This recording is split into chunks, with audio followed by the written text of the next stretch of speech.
오늘 함께 나눌 말씀의 제목은 잠잠히 주를 기다림입니다. 잠잠히 주를 기다림. 예수님의 십자가 처형을 기준으로 볼 때 주님은 오늘 아침에 최종적으로 사형 선고를 받으셨습니다. 십자가 사형이 확정이 되고 오전 9시에 십자가에 못 박히셔서 오후 3시에 숨을 거두셨습니다. 금요일 저녁은 유대인들의 안식일이 시작되는 시간입니다. 성경은 당시에 유대인의 공회원이었던 아리마대 사람 요셉이 예수님의 시신을 세마포로 싸서 바위 속에 판 무덤에 두고 돌을 굴려서 무덤 문을 막아 놓았다고 묘사합니다. 예수님께서 무덤에 장사되신 것입니다. 그러나 주님은 무덤에서 안식일을 보내신 후에 안식 후 첫날 무덤에서 일어나 부활하실 것입니다. 다만 지금은 십자가에서 죽임을 당한 예수님께서 무덤에 누워 계신 시간입니다. 커다란 돌로 입구가 막힌 무덤은 어둡고 정막이 흐르는 곳입니다.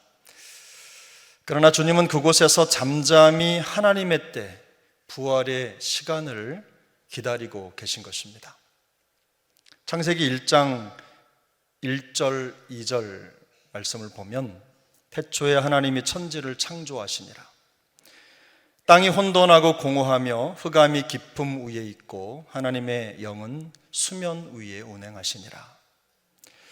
이렇게 말씀을 하시는데요, 하나님이 말씀으로 천지를 창조하시기 전에 세상은 혼돈하고 공허하며 깊은 흑암 속에 덮여 있었습니다. 혼돈하고 공허하며 흑암이 깊다고 해서 그곳에 하나님의 영이 없는 것은 아닙니다. 그곳에도 하나님의 영이 계셨습니다. 흑암이 깊음 위에 있을 때도 하나님의 영은 그곳에서 그 자리를 지키셨습니다. 하나님의 영이 그 위에 운행하신다는 것은 혼돈과 공허와 흑암의 시간이 천지창조가 준비되고 있는 시간이라는 것을 의미합니다. 창세기 1장 3절은 하나님이 이르시되 라는 말로 시작합니다. 이 하나님이 이르시되는 하나님이 말씀하셨다입니다. 혼돈과 공허와 흑암 위에 하나님의 말씀이 선포되자 그곳에 상황이 달라졌습니다. 말씀과 함께 천지창조가 시작된 것입니다. 예수님은 무덤에 장사되셨습니다. 마가복음 15장 46절은 예수님의 시신을 바위 속에 판 무덤에 넣어두고 돌을 굴려 무덤 문에 놓았다고 묘사합니다. 바위 속에 있는 무덤, 바위를 파서 만든 무덤은 차갑습니다. 커다란 돌로 입구가 막혀 빛이 들어오지 못하기 때문에 어둡습니다. 혼돈과 공허와 흑암이 깊음 위에 있었던 태초의 모습을 떠오르게 하는 장면입니다. 그러나 하나님의 영이 깊은 흑암에 계셨던 것처럼 말씀이신 예수님이 그곳에 계셨습니다. 그곳에서 천지를 창조하시던 때와 똑같이 말씀이신 예수님께서 새로운 창조의 시간을 기다리신 것입니다. 실제로 사도 바울은 예수 그리스도의 십자가를 통한 구원을 하나님의 창조와 똑같은 사역으로 선포합니다. 고린도후서 5장 17절 말씀인데요, 함께 읽겠습니다. 그런즉 누구든지 그리스도 안에 있으면 새로운 피조물이라. 이전 것은 지나갔으니 보라 새 것이 되었도다. 우리 한 번 더 읽습니다. 그런즉 누구든지 그리스도 안에 있으면 새로운 피조물이라. 이전 것은 지나갔으니 보라 새 것이 되었도다. 아멘. 이것은 십자가를 믿는 모든 사람들이 예수 그리스도를 통해 완전히 새로운 피조물로 빚어졌음을 선언하는 것입니다.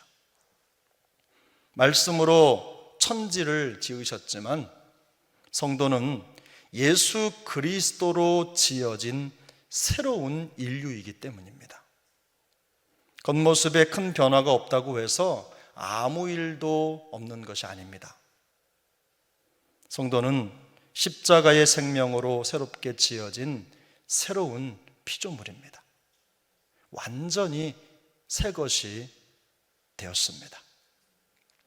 예수님의 고난을 묵상하면서 구원의 감격과 또 은혜를 사모하는 우리 모두에게 이 모든 것을 새롭게 하시는 하나님의 놀라운 새 창조의 역사가, 그 십자가의 능력이 더욱더 충만하게 임하기를 예수님의 이름으로 축복합니다.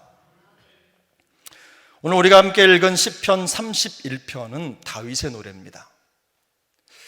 이 시편 전체에 흐르는 큰 주제는 기다림입니다. 저도 이 말벌을 기다렸습니다. 오랫동안 기다렸습니다. 저 아래에서도 몇 번 기회가 있었는데 제가 잡지를 못했습니다. 그런데 하나님이 강단에서 잡을 기회를 주시네요. 시편 전체의 흐름이 큰 주제, 기다림. 사람에게 모욕과 업신여김을 당하고 있는 상황이었기 때문에 이 시인이 하나님의 빠른 응답과 구원이 절실하게 필요했던 것이 사실입니다. 그래서 그는 지금 다급하고 간절하게 기도합니다. 다윗은 절박하게 기도합니다. 1절부터 4절까지의 내용을 보면 다윗은 이런 자기의 심정을 그대로 표현합니다. 잘 표현되어 있는데요, 1절에서 건지소서, 2절에 보면 속히 건지소서, 그리고 구원하는 산성이 되소서, 3절을 보면 생각하소서, 나를 인도하고 지도하소서, 그리고 4절을 보면 그물에서 빼내 주소서.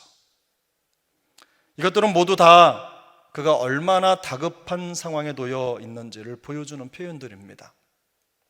그러나 그는 하나님의 모든 성도에게 강하고 담대한 소망 가운데에서 하나님을 기다리라고 권면합니다. 이런 다급한 상황 속에서도 그가 하나님을 기다리라고 말할 수 있는 이유가 있습니다. 그를 향한 하나님의 사랑을 신뢰함으로, 마음의 냉정을 잃지 않았기 때문입니다. 사방이 깊은 흑암으로 둘러싸인 것 같은 사면초가의 상황 속에서 그가 유일하게 할 수 있었던 것은 그의 영혼과 앞날을 하나님께 맡겨드리는 것이었습니다. 오늘 본문 5절입니다. 우리 5절을 같이 읽겠습니다. 5절, 내가 나의 영을 주의 손에 부탁하나이다. 진리의 하나님 여호와여, 나를 속량하셨나이다. 아멘. 주의 손에 부탁하나이다는요, 이런 겁니다. 예를 들면 능숙한 제단사의 손에 옷감을 맡겨놓고 기다리는 거예요. 능숙한 제단사가 옷감을 맡긴 사람의 몸에 딱 맞는 옷을 제단에 만드는 것처럼 영혼을 맡겼다는 것은 그 영혼에 꼭 맞는 맞춤형 은혜를 베풀어 주실 것을 확신하고 그 인생을 하나님께 맡겼다는 뜻입니다. 십자가에 달린 주님께서도 내 영혼을 아버지 손에 부탁하나이다 라는 말씀을 하시고 숨을 거두셨습니다. 십자가의 모든 과정이 하나님 아버지의 손을 통해 가장 아름다운 목적을 이루는 도구가 되기를 간절하게 기도하신 것입니다. 본문 15절도 함께 읽겠습니다. 오늘 본문 15절 함께 읽습니다. 나의 앞날이 주의 손에 있사오니 내 원수들과 나를 핍박하는 자들의 손에서 나를 건져 주소서. 아멘. 이 앞날이라는 말은 그의 전생애를 말하는 것입니다. 주의 손에 있사오니 라는 표현은 5절에 주의 손에 부탁하나이다 라는 것과 비슷하기는 하지만 그 의미가 조금 다릅니다.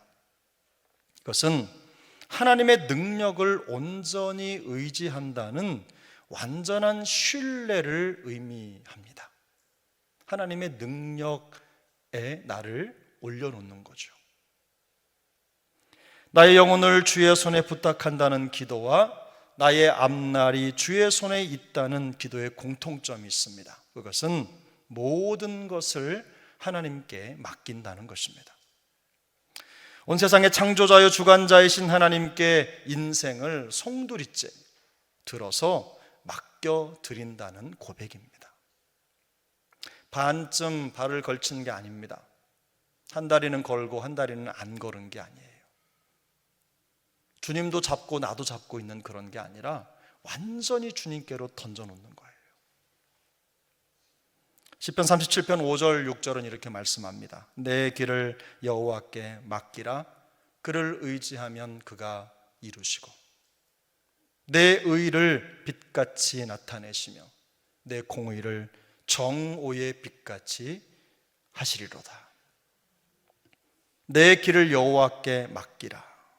그를 의지하면 그가 이루시고, 이 맡긴다라는 말은 굴리다라는 뜻입니다.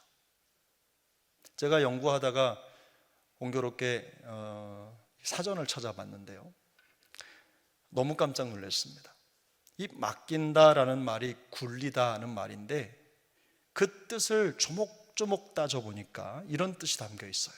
커다란 저수지나 혹은 무덤 입구를 막아놓은 둥그런 돌 같은 것을 굴리다, 이렇게 써 있는 거예요.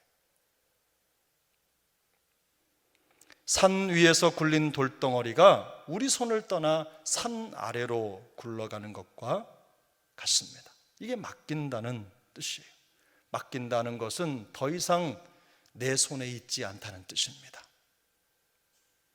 예수님은 자기의 영혼을 하나님께 맡기셨습니다. 흑암이 가득한 무덤도 하나님 아버지께 맡겼습니다. 무덤을 막고 있던 돌덩이조차도 하나님께 맡겼습니다. 모든 상황을 하나님께 맡겨드릴 때 그 돌문이 굴려 열리고 부활의 영광이 나타나는 것입니다.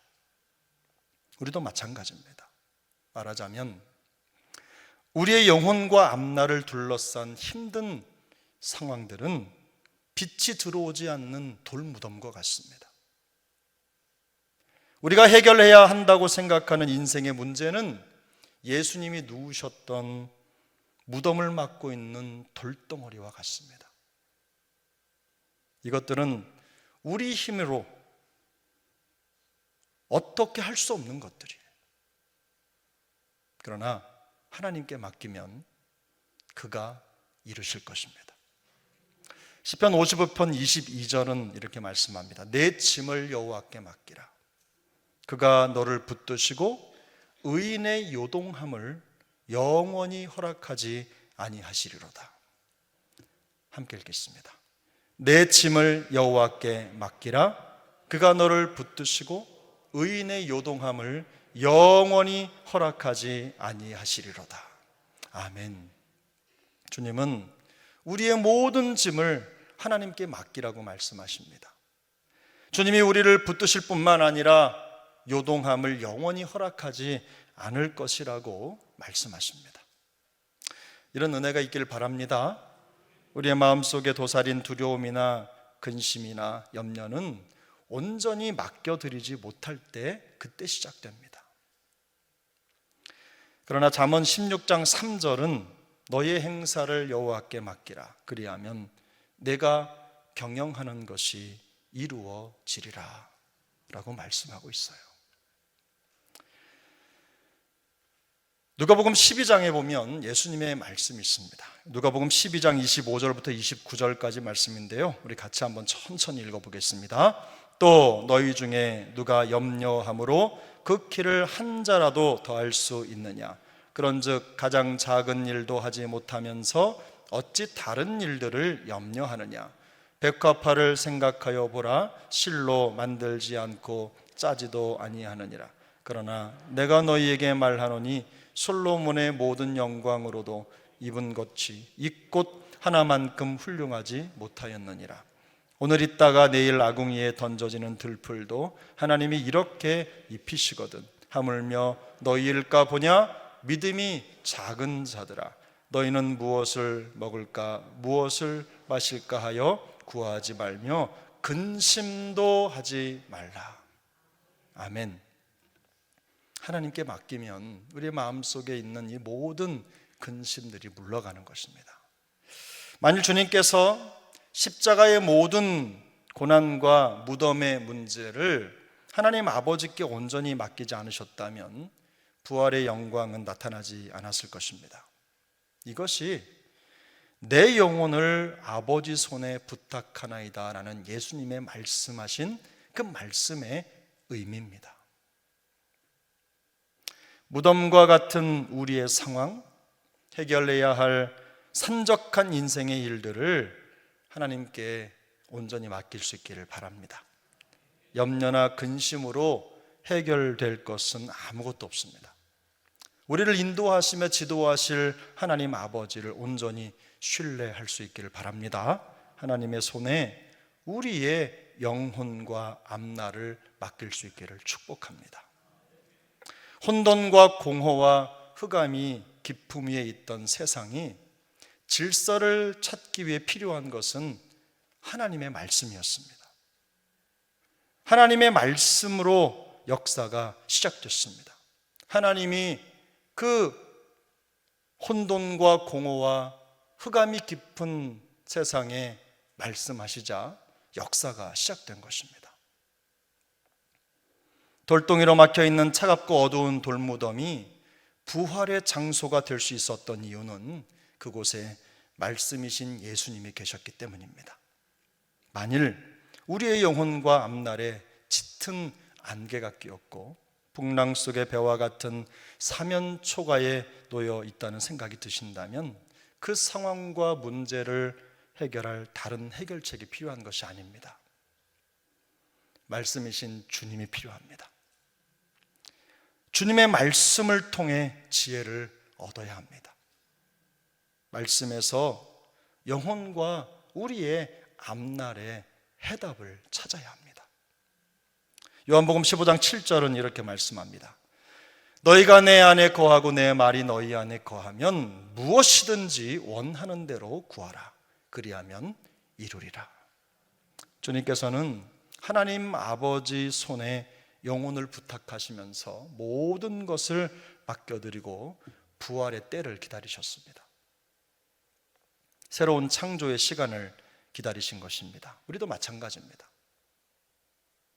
우리의 영혼과 앞날을 하나님의 손에 맡겨드립시다.